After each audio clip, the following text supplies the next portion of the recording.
Hi everyone, and welcome to your midweek astrology update brought to you by onemillionnights.com.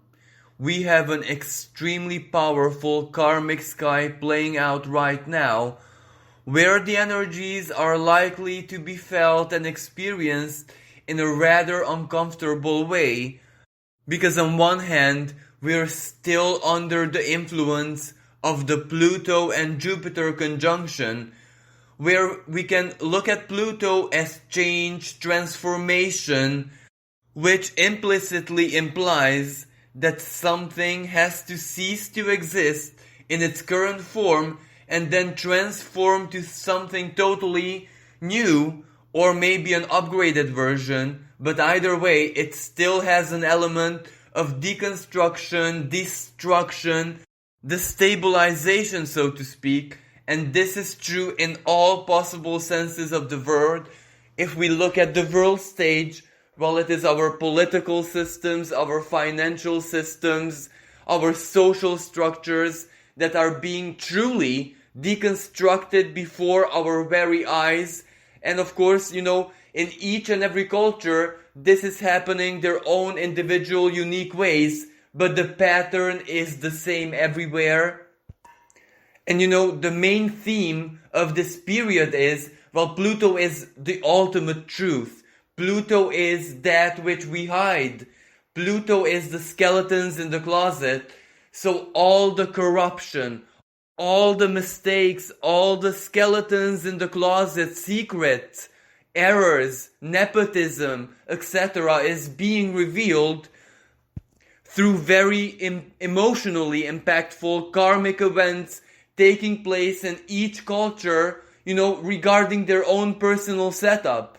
Like, for example, in my culture, in my country, the intensive care unit of a hospital caught fire and patients burned to death, not because of their illness, not because of the medical emergency that brought them there, but because of the negligence of the system.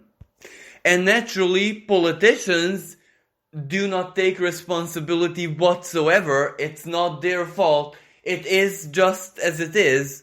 But of course, this is just an example of how Pluto, through the powers of destruction, maybe death, calamities, is highlighting everything that is stale, flawed, corrupted to the core, which truly needs to change. And even if we do not change it, even if people wouldn't really care at all, this is the hand of fate. It is still going to change it. And of course, the good news is that when something ends, when something falls apart, just like the Tower card in the tarot, when something just shatters, well, something new has to take its place. So the tarot card which follows the Tower is the Star. So renewed hope, the light at the end of the tunnel, the power, the energy, the inner strength to go on and rebuild our lives. And symbolically, the star also symbolizes the sign of Aquarius, our hopes and dreams, the future. And that is what follows next, because just on 21st December 2020, Saturn and Jupiter are meeting in the sign of Aquarius. And in 2023-2024, Pluto changes signs, so it moves into the sign of Aquarius, officially opening a new era, the age of Aquarius. But of course, some astrologers think that the Great Conjunction, as in Saturn and Jupiter meeting in the sky this December, is the beginning of the new era. While it may be absolutely true, but a Great Conjunction just opens our perspectives, our perceptions. So we may perceive the new, but until we physically rebuild our lives and actually can live in the new, well, it will take a little bit of time. And a very relevant year in this sense is definitely going to be 2021, because that is when the old is going to confront the new. Saturn in the sign of Aquarius is our traditions, it is the old order, it is the customs that have always governed society, as in Aquarius. While the modern ruler of this sign, Uranus, speaks in a conversation of tension with Saturn, the classic ruler of Aquarius, all throughout 2021. And when there is a square, well, the energies of those two planets, even if they are, in conflict with each other, so to speak, they do give birth to something revolutionary. So the crisis is gonna give birth to something which potentially can exceed all our expectation, and this is for the long-term future, for the generations to come.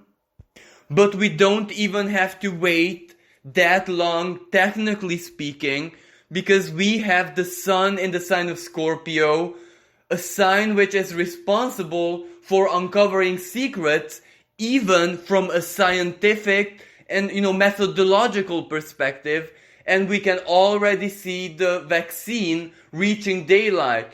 It doesn't really matter what we think about the vaccine, how we feel about it, if we think that it's poison, that it's not really a solution. Well, its symbolism is still something that offers a lot of people hope and, at least psychologically speaking, emotionally, it is something that can give them a sense of safety and hope, while for other people it can basically do the opposite.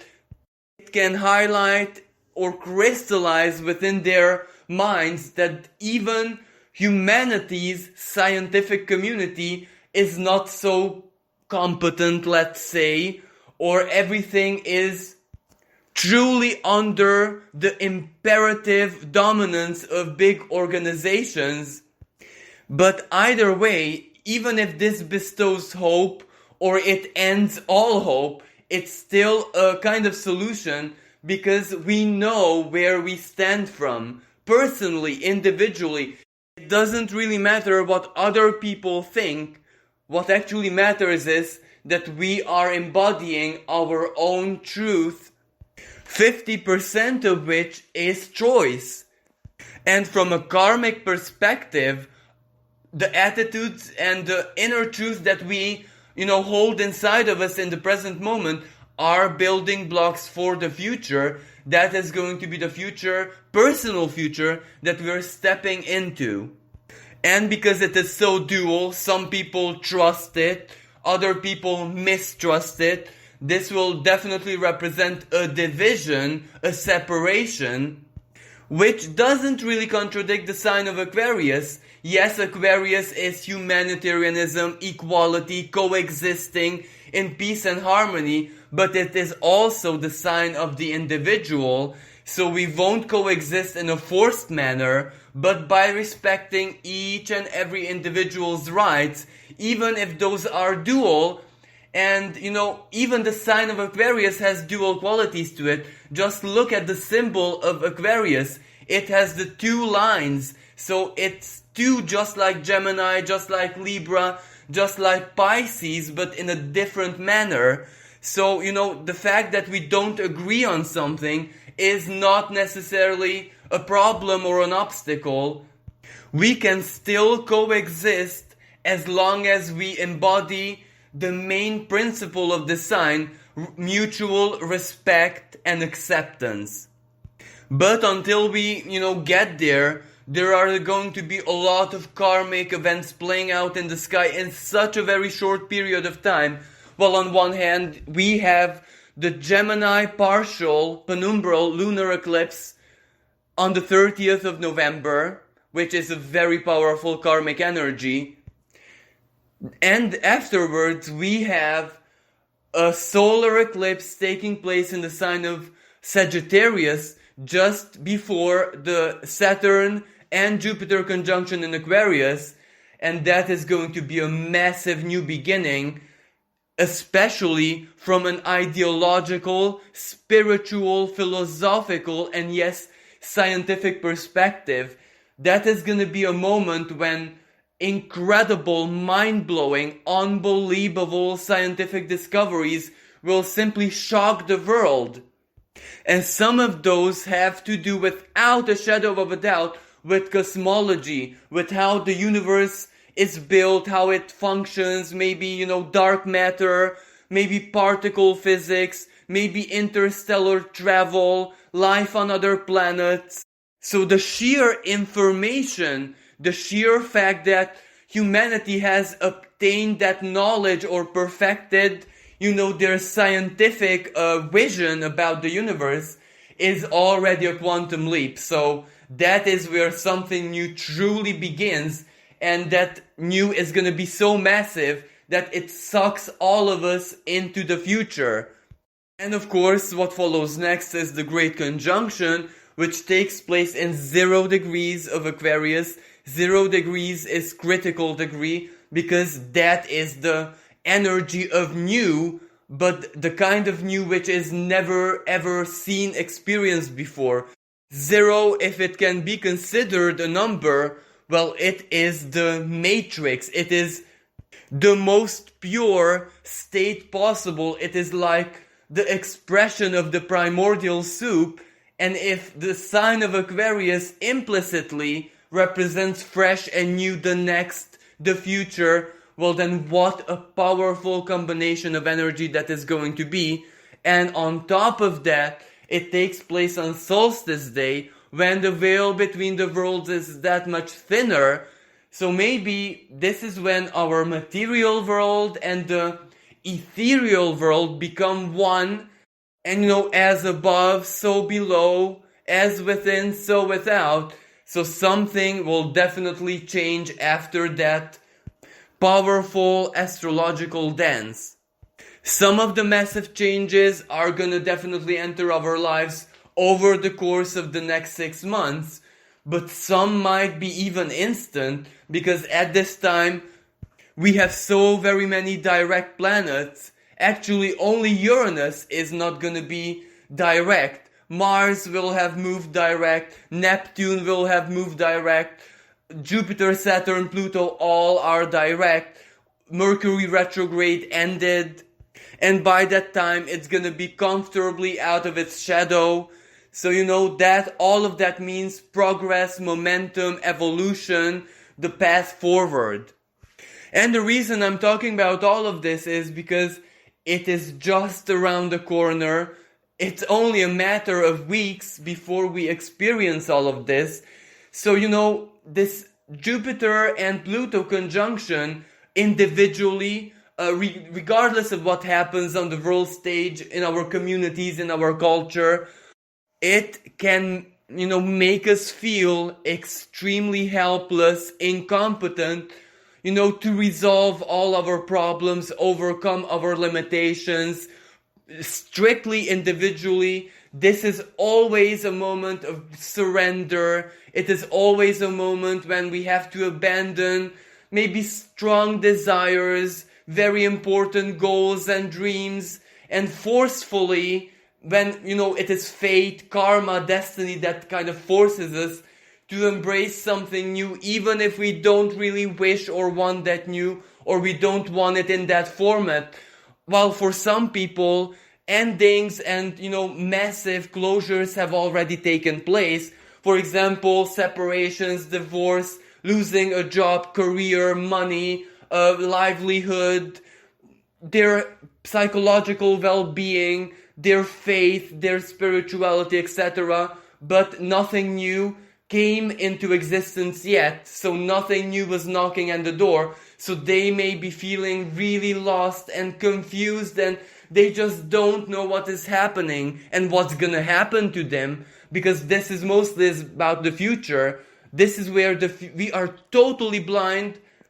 We don't know, and we can't even intuitively perceive how things are gonna be playing out in our personal lives, and neither in the world.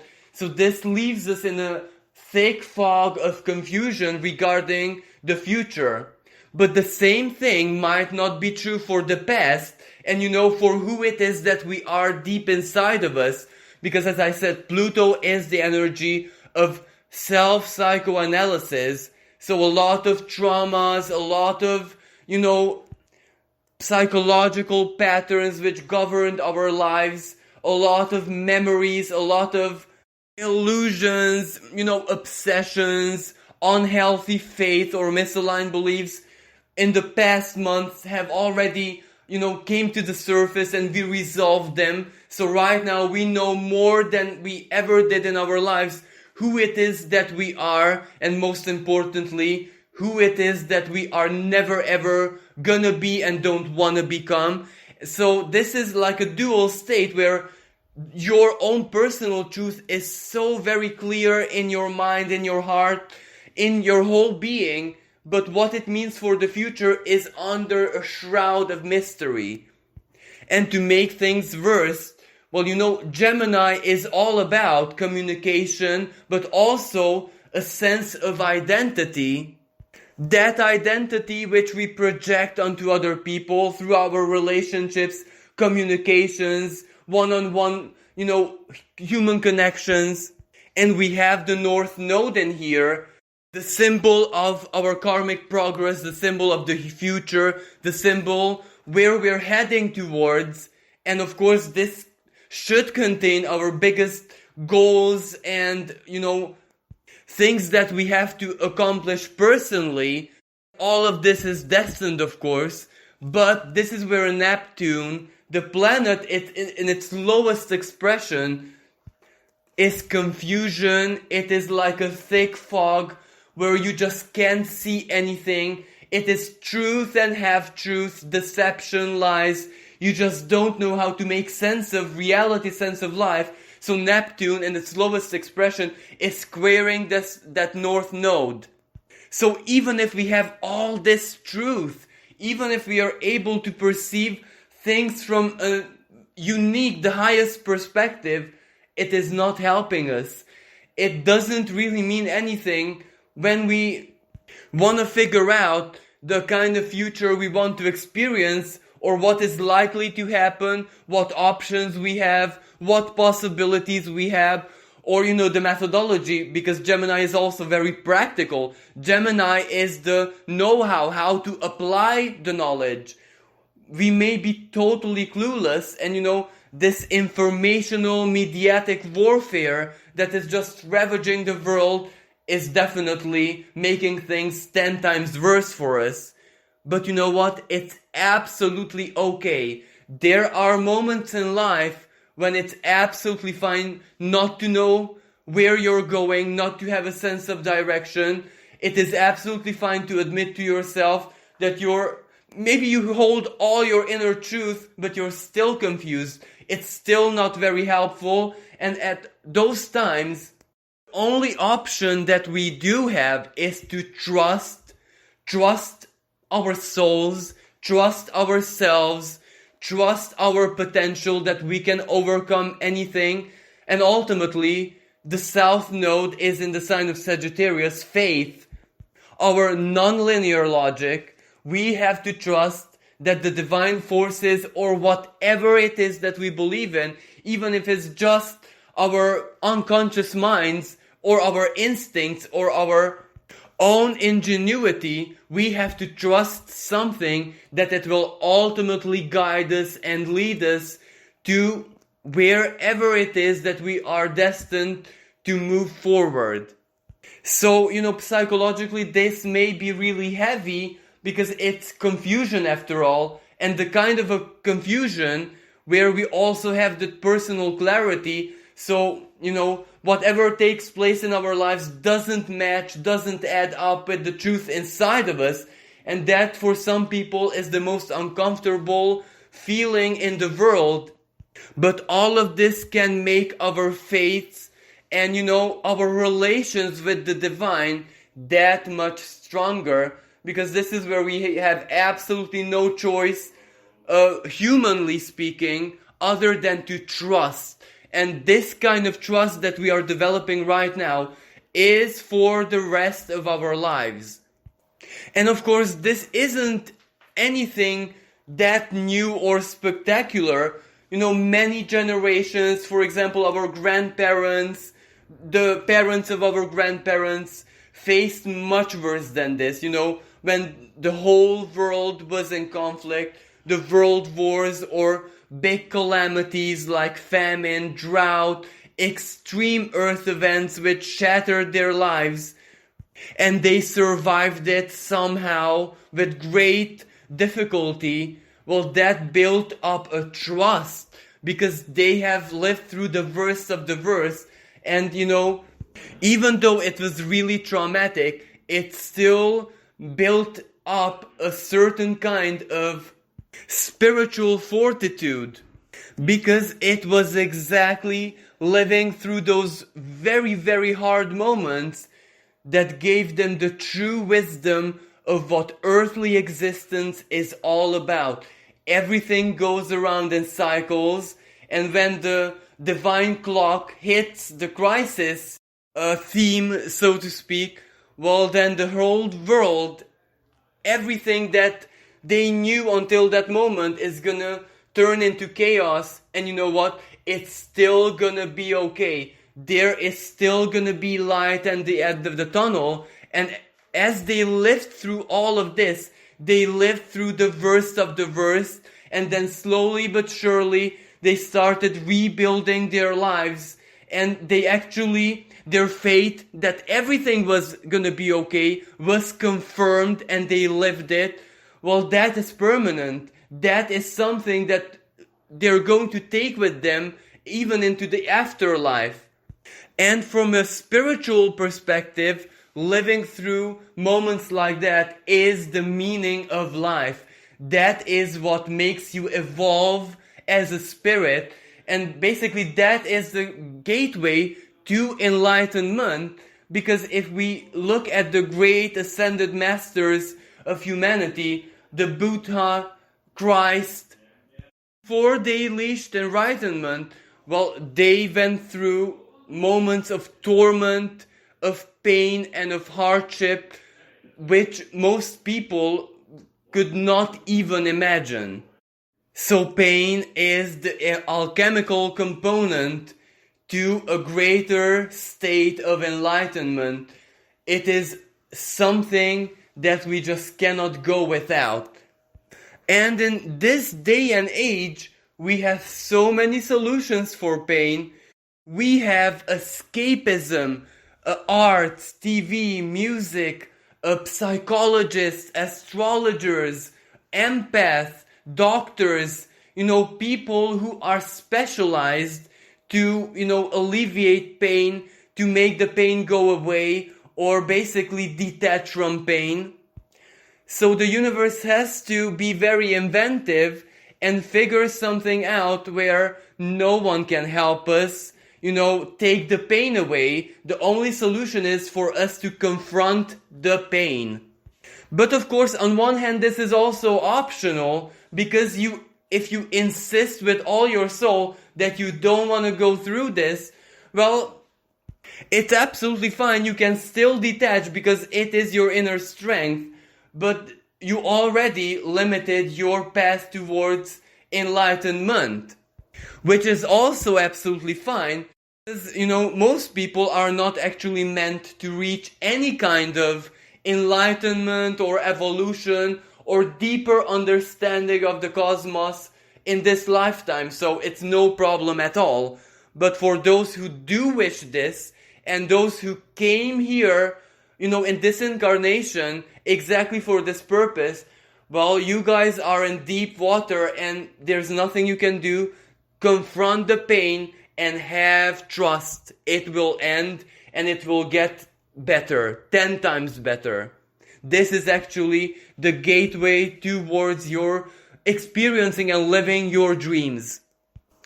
And of course, some people, even the most spiritual and enlightened individuals, might consider, in this period especially, that the universe can be really unloving and unkind. But this just reminds me of the example from the Christian Bible, the story of Job. I'm not sure I'm pronouncing this correctly in English. The very wealthy man who had absolutely everything in his life, but was also very, very righteous. He never sinned. He never did anything against the will of the universe, so to speak. But The universe works in cycles, and the divine clock has reached the cycle where evil, destruction, chaos, so to speak, Satan was allowed to freely work in the universe because it was his moment, it was that time, and the universe could not and actually would not stop it because that was the ancient agreement.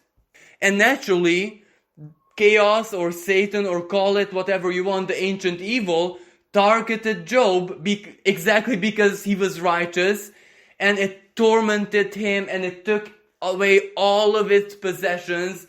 It was a massive test of faith, and no matter what Job did, well, the universe couldn't intervene because, that was the ancient agreement before the beginning of time, that there would be, at each and every cycle, total freedom for chaos to do whatever it wishes. But since Job endured, well, it was exactly chaos or the primeval who learned a valuable lesson and not the mortal being. Of course, the mortal being learned a lot of lessons, but also a divine force learned a lesson equally, that, mortals who embody their divinity are much stronger than one might imagine. So if we take away the religious context of the story, well, what does this tell us? The universe, if we look at it as the great divine architect, well, it performed an experiment and it reached a new state of equilibrium because even the primordial chaos learned something from this, that it has to develop maybe new methodologies, a new take to corrupt mortal beings who embody their divine spirit. So what I'm trying to actually say with this, let's not take this personally. It's not aimed against us. So very many people who have done absolutely nothing bad, they haven't harmed others, quite the contrary. They lived lives of infinite compassion, kindness, generosity, mercy, maybe suffering in the present moment, and some might, maybe experiencing incomprehensible pain, despair, depression.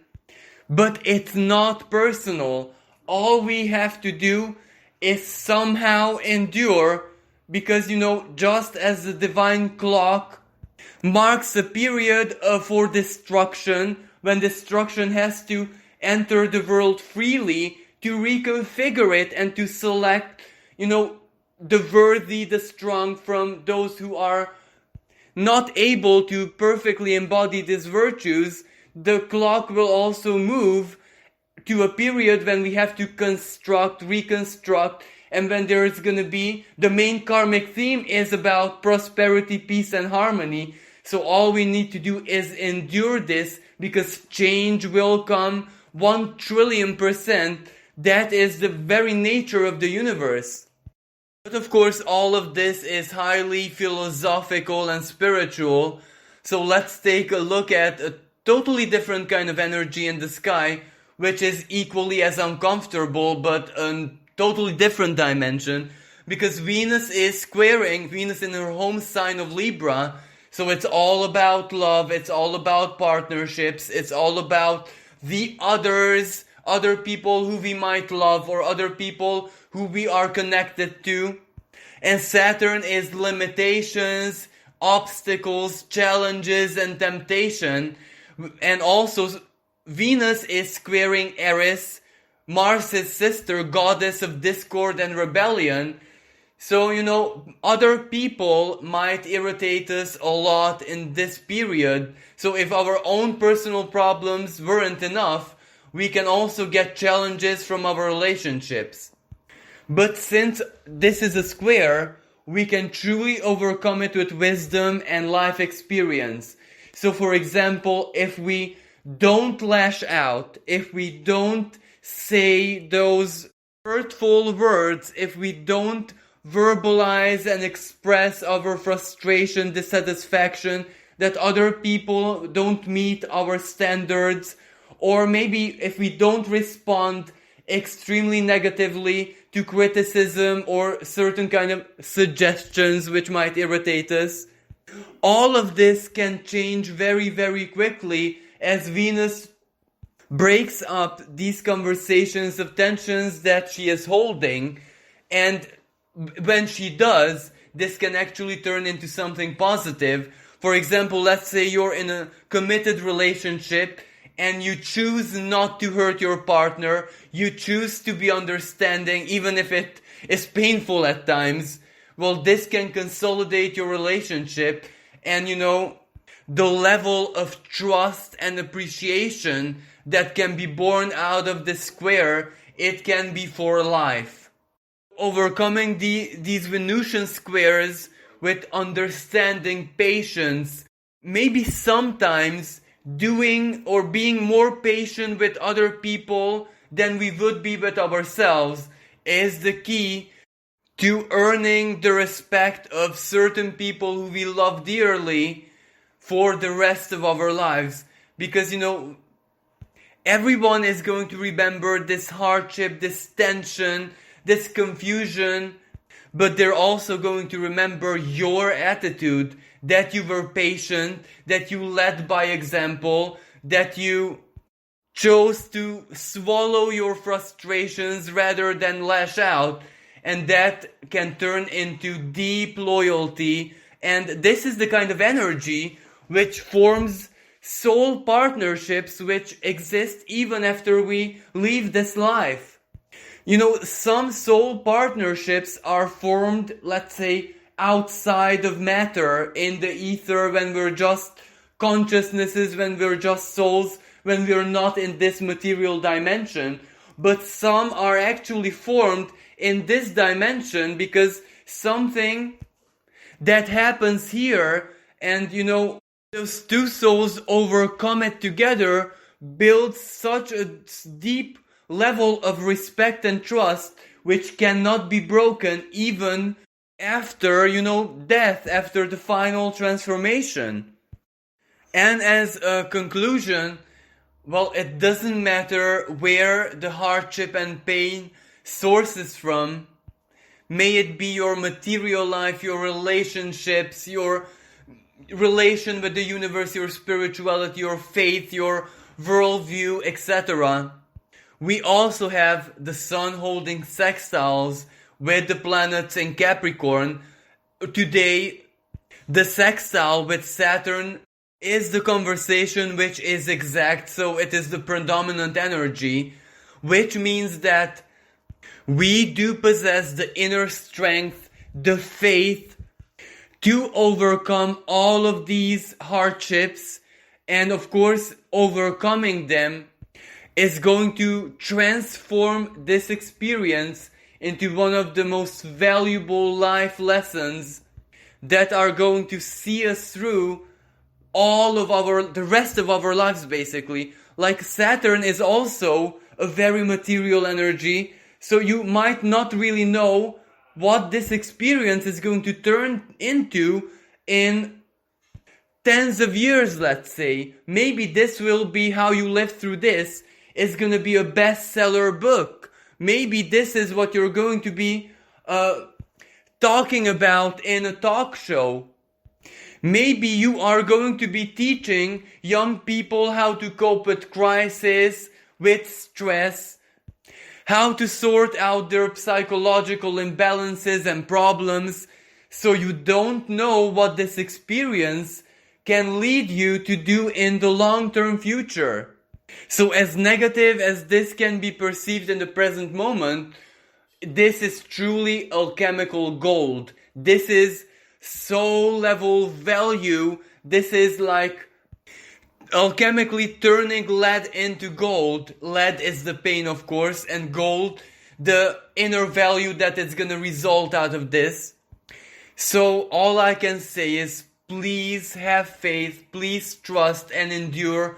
All of this is going to turn into something more than positive, but in the long-term future. And in the short-term future, we are definitely going to reconstruct everything. And, after Saturn and Jupiter are going to leave the sign of Capricorn. Slowly but surely things will get better. Each day will feel a little bit lighter. Each day will have just a tiny spark of hope more. And of course, after the Great Conjunction takes place in Aquarius, maybe a lot of new options, a lot of new opportunities are going to be out there for all of us. Not just, fixing our lives or our minds, our souls, but also witnessing, seeing the construction, the rise of the new era, which promises equality and a better life for all of us. Well, thank you so much for listening. I do hope that you found this useful. And remember, if you'd like a personal reading, just log on to onemillionnights.com and find your dedicated advisor. Until next time, bye for now.